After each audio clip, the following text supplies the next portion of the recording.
Se você curtir esse vídeo, não esquece de deixar o like e se inscrever no canal para não perder os próximos. História 1. Quarto 313. Trabalhei como técnico de enfermagem por quase 15 anos em um hospital municipal no interior do Paraná. Já vi muita coisa estranha, mas nada se compara ao que presenciei durante meu plantão no antigo setor de isolamento, em especial no infame quarto 313. O 313 estava trancado há anos, segundo os mais antigos, por causa de uma série de eventos que ninguém conseguia explicar. Alguns diziam que foi onde um médico se suicidou após perder um paciente durante uma cirurgia de emergência. Outros contavam que uma paciente psiquiátrica teria sido esquecida lá por dias e morrido trancada, gritando até o fim. Verdade ou não, o quarto ficou interditado. Mas numa noite de reforma, a direção resolveu liberar o andar para colocar pacientes com Covid. Fui escalado para acompanhar a primeira noite de internação. E adivinhe qual quarto me deram? Sim, o 313º. O ambiente já era pesado desde o início. O paciente, um senhor chamado Geraldo, estava em estado grave, entubado e inconsciente. Durante o turno, a campainha de emergência do leito dele tocou 3 vezes. Só que ele não podia mexer um dedo sequer. Na terceira vez, entrei com minha colega para checar. O monitor de sinais estava estático, com o som cortado. Do nada, voltou a funcionar, mas mostrava uma frequência cardíaca de 313 batimentos por minuto, o que é fisicamente impossível. A enfermeira apontou para o vidro da porta. Você viu isso? Alguém havia escrito volte com o próprio dedo no lado de dentro do vidro. Mas estávamos lá dentro, e o paciente estava em coma. Fomos chamar o supervisor. Quando voltamos, o paciente estava deitado virado para o lado oposto e a máscara de oxigênio no chão. Geraldo morreu naquela madrugada. A causa oficial foi falência múltipla, mas a ficha dele registrava um detalhe que me fez gelar. Ele já havia sido internado naquele mesmo quarto há 10 anos, após um acidente de carro. E sabe o pior? O médico que o atendeu naquela época foi o mesmo que teria se suicidado ali. Depois daquela noite, o 313 foi novamente interditado. E até hoje, quem passa pelo corredor garante ouvir gemidos vindos lá de dentro. Gemidos que não param, mesmo quando não há ninguém lá. História 2. A enfermaria do porão. Em 2009, fui transferido para um hospital estadual antigo, daqueles com arquitetura de época e corredores compridos, meio tortos, onde o silêncio parece gritar. Durante os primeiros dias, um enfermeiro mais velho me deu um aviso que parecia brincadeira. Se alguém mandar você descer para a enfermaria do porão, recuse. Aquilo ali foi fechado por um motivo. Achei graça e segui com meu trabalho normalmente. Até que, numa madrugada de sábado, um médico recém-contratado, confuso com a escala, me pediu para buscar um monitor de pressão na tal enfermaria do porão. Mesmo com o aviso, fui.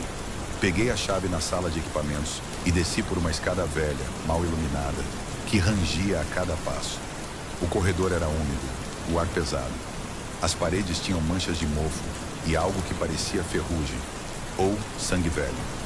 Chegando lá, encontrei uma ala com 7 leitos.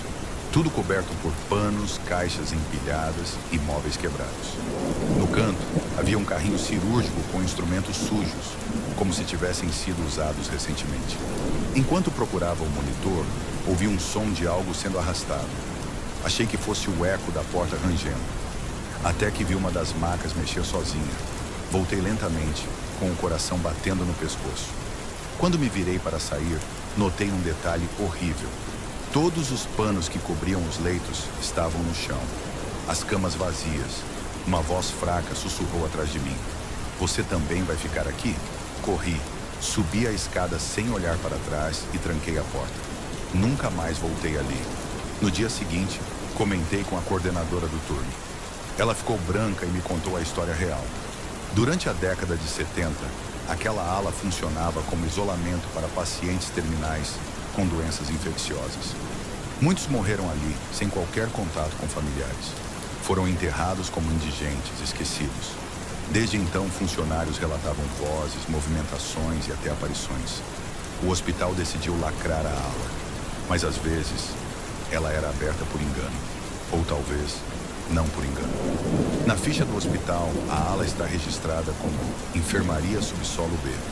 Mas quem trabalhava ali só a chama de um nome, a Enfermaria dos Esquecidos. História 3. Código Negro. Trabalhei por um tempo como segurança noturno em um hospital particular de médio porte. Durante o dia, tudo era organizado, moderno, limpo. Mas à noite, era como se o prédio se transformasse. Havia um código de emergência pouco conhecido entre os novos. Código Negro. Oficialmente não existia, mas alguns funcionários mais antigos falavam com seriedade sobre ele. Diziam que, quando anunciado, significava que alguém do hospital havia sido reclamado. Eu achava tudo superstição, até aquela noite. Estava de plantão no circuito interno, assistindo às câmeras, quando notei algo incomum. O andar 4, que estava fechado para manutenção, mostrava movimentação. Uma figura humana passou diante de uma das câmeras. Pálida, vestindo o que parecia ser um jaleco cirúrgico antigo, sujo de sangue. Achei que fosse algum funcionário desavisado. Subi para verificar. O elevador parou normalmente. Mas assim que as portas se abriram, o andar estava completamente escuro. Nenhuma luz de emergência acesa, nenhum som. Apenas um alarme cardíaco, ao longe, soando de forma intermitente. Avancei pelos corredores, guiado pela lanterna. As salas estavam vazias, mas os leitos mostravam marcas de uso recente. Em uma das portas, escrita à mão, havia a frase: "Não entre". Ele acordou. A luz da minha lanterna piscou. Senti um vento gelado nas costas, como se alguém tivesse passado correndo atrás de mim. Virei rápido, mas não havia nada. Foi aí que o som da recepção estourou no meu rádio. "Segurança, temos um código negro no quarto andar. Saia imediatamente. Repito, saia agora." Desci às pressas. Ao voltar para a central, pedi explicações. A supervisora me encarou com um olhar que nunca vou esquecer. O andar 4 foi fechado porque 3 pacientes sumiram em uma única noite. E os registros mostram que eles haviam recebido alta. Só que seus corpos nunca foram encontrados. Depois disso, câmeras começaram a capturar vultos e movimentações inexplicáveis. Um enfermeiro chegou a perder a sanidade após ser trancado lá dentro por engano. Desde então, qualquer movimentação captada ali é tratada como código negro. O hospital nega, mas nós que vimos de perto, sabemos que alguém ou algo ainda está lá, esperando. História 4. Turno dos mortos. Durante meu estágio em enfermagem, fui enviado para um hospital universitário conhecido pela estrutura antiga e histórias sinistras entre os alunos. O lugar era imenso, cheio de alas desativadas e corredores que pareciam não acabar. O pessoal do turno da noite costumava brincar dizendo que existia um horário específico que ninguém gostava de trabalhar. Das 3 horas às 4 horas da manhã, apelidado por eles de o turno dos mortos. Na época, achei que fosse só brincadeira, até que chegou minha vez de encarar esse horário. Meu posto era próximo à ala de traumatologia, bem perto do necrotério. Eu precisava fazer rondas de 20 em 20 minutos. Tudo corria bem até a terceira volta, por volta das 3h15. Ao passar pelo corredor que ligava à ala desativada de neurologia, escutei passos. Achei que fosse algum médico ou paciente perdido, mas o som era estranho. Não era um passo firme, era arrastado, irregular, como se alguém tivesse dificuldade para caminhar. Chamei, mas ninguém respondeu. A luz do corredor começou a piscar e um frio intenso tomou o ambiente. Do fundo surgiu uma silhueta escura. Não andava, deslizava. Parecia humano, mas seu rosto estava coberto por uma máscara cirúrgica antiga e rasgada, e os olhos eram completamente negros. Corri até o posto e travei a porta. Quando olhei pelo vidro, a figura estava parada, encarando a sala, com a cabeça levemente inclinada, como se estivesse me estudando.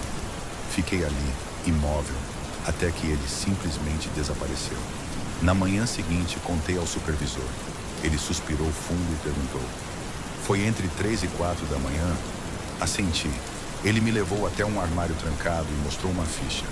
Era de um cirurgião renomado do hospital, morto em 1982 após sofrer um colapso no meio de uma operação.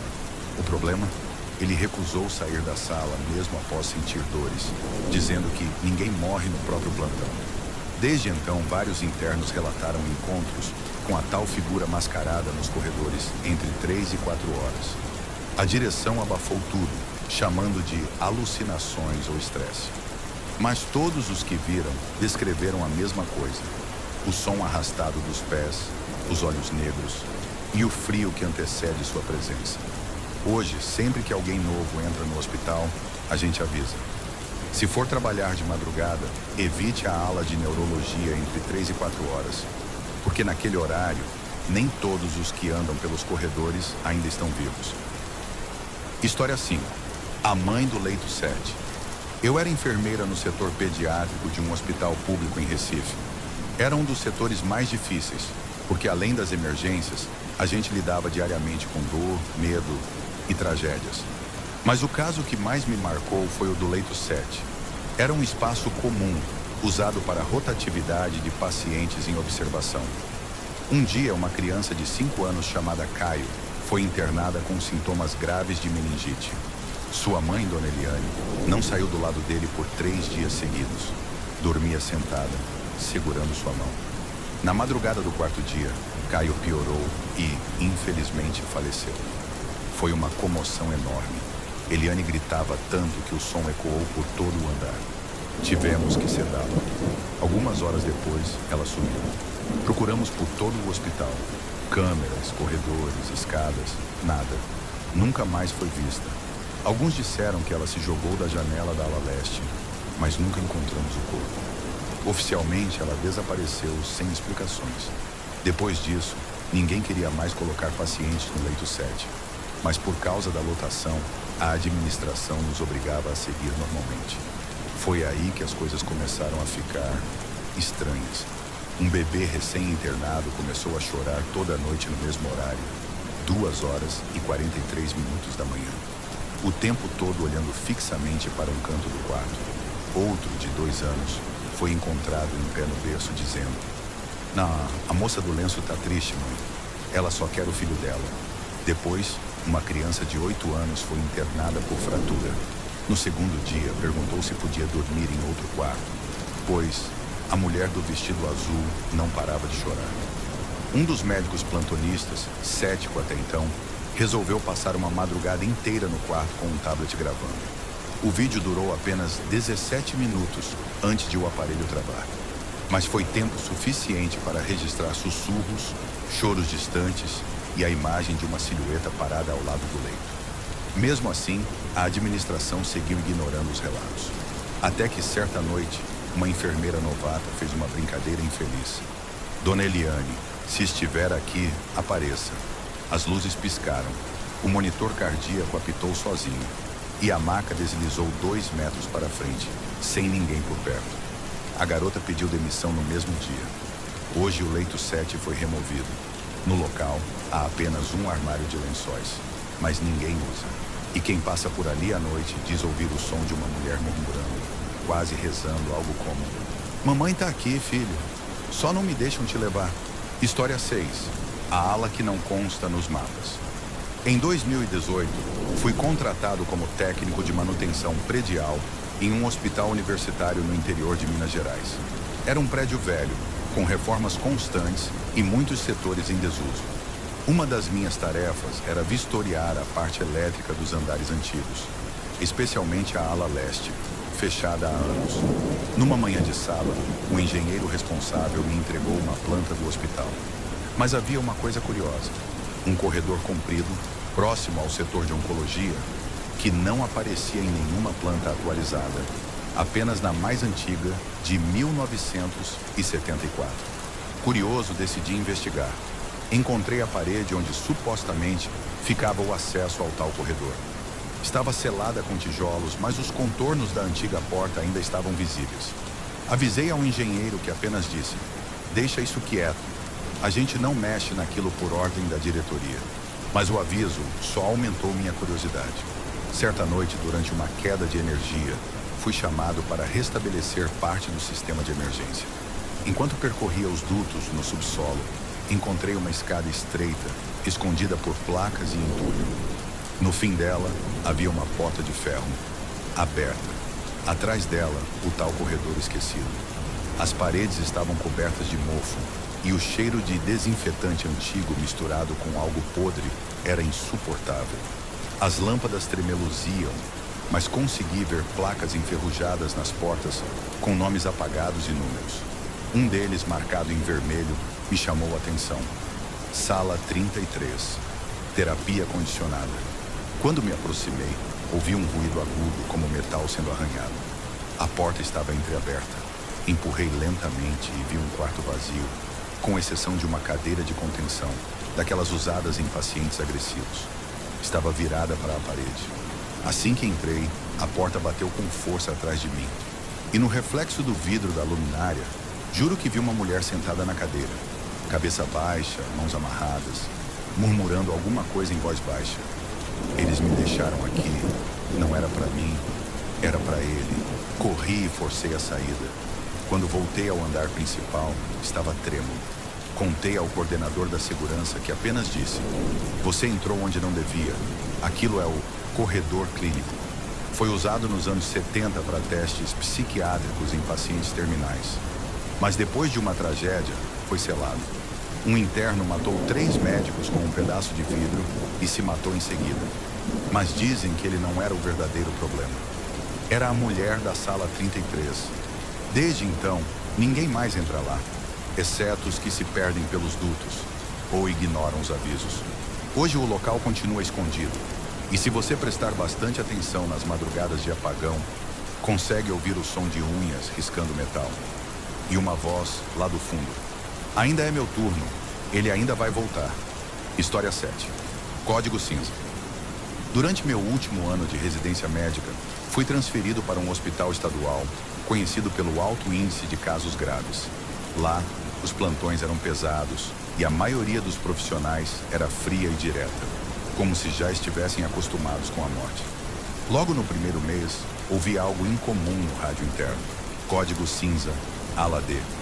Perguntei a uma enfermeira o que significava. Ela empalideceu e disse: "Quando escutar isso, vá para o lado oposto. E nunca entre na ala D sozinho." Insisti, mas ela se recusou a falar mais. A ala D era uma das mais antigas do prédio, usada originalmente para infectologia e isolamentos. Foi desativada depois de um incêndio parcial em 2003, mas estranhamente continuava sendo monitorada. Às vezes, os alarmes soavam à noite. Câmeras captavam movimentos, mas a administração dizia que era falha do sistema. Certa madrugada, estávamos com falta de quartos e fui orientado a transferir um paciente com esquizofrenia em surto.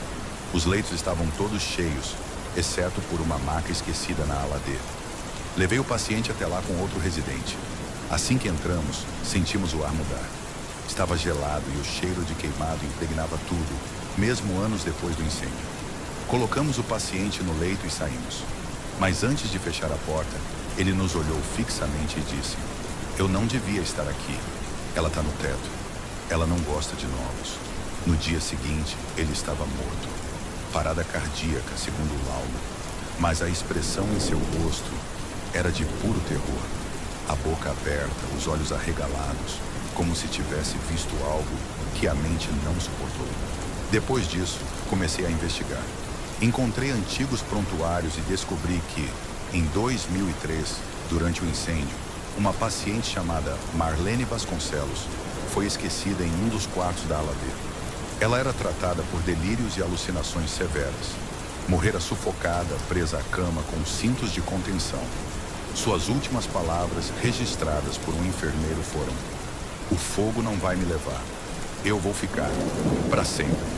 Relatos antigos de funcionários mencionavam vultos, equipamentos ligando sozinhos e principalmente sussurros vindos do teto, mesmo depois que a ala foi lacrada. Certa noite, ignorei todos os avisos e fui lá sozinho com uma lanterna. Entrei no quarto onde ela morreu. As paredes estavam chamuscadas. No teto, havia marcas de unhas arranhando o concreto.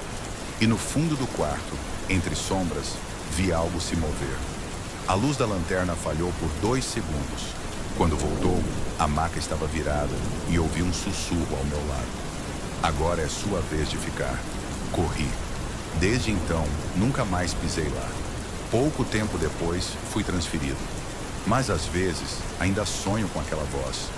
E no meu último plantão antes de sair, o rádio anunciou: Código cinza, ala D. Mesmo sem ninguém mais estar lá.